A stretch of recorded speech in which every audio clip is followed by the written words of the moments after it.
tell us a bit about what you're doing today. Well, we are celebrating the winners of the Fearless Journalism competition, which we've been running from January. And all the winners are up here. First place is over there. And the lucky kids are getting to come to the Brentford match today with their families. So we have been putting up a lot of chicken wire and fighting with frames, but so far nothing's fallen down, so that's really good news. I went round to the 11 schools, I think it was, in the local area, so Hanwell and Ealing, and we showed them a highlights reel of Brentford versus Preston North End and asked them to write a match report based on it, which sounds easy, but I've given it a go and it was really hard.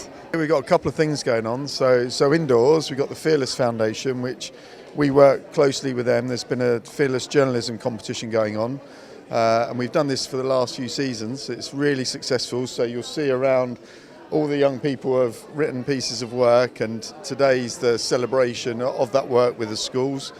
We've got John Swift coming down to present some prizes as well. It was very good actually. I was a bit surprised. They were like, each one was in very good detail, and it was very hard to pick the winner, but there was a few that standed out, and we all came up with the winner. And at the end of the day, they all did well. I think every paper that we read through was really good. But congratulations to Jude, the winner today. Jude, you won the competition. Give us your reaction. Well, I wasn't expecting to win it in the first place, and so it's a real shock that I actually won the competition, because I was even hesitating to actually enter mine into the competition because I thought, it wouldn't work or anything. So it's actually quite a big shock to me how I won, and I'm really surprised and really grateful. So is that proof that if you're not sure about something, just get on with it because you might reap the rewards? Yeah, it's better than nothing. So How did you put it together? well, I thought it was a crazy match because they scored in the first 2 minutes and then they got back. So I didn't know what I was going to do to write it. Everyone was piling notes and I didn't know what to do, so I just started taking notes, and then it ended up coming into a match report, and I ended up sending it off and won, which is crazy. Were they true to the game? Yeah, everyone. Honestly, there was so much detail put into each paper. It was a pleasure to read all of them, and it was very hard to pick a winner. I'm very impressed. I am happy that there were some female winners, which is a good sign because there's not enough female sports journalists, so that was really good.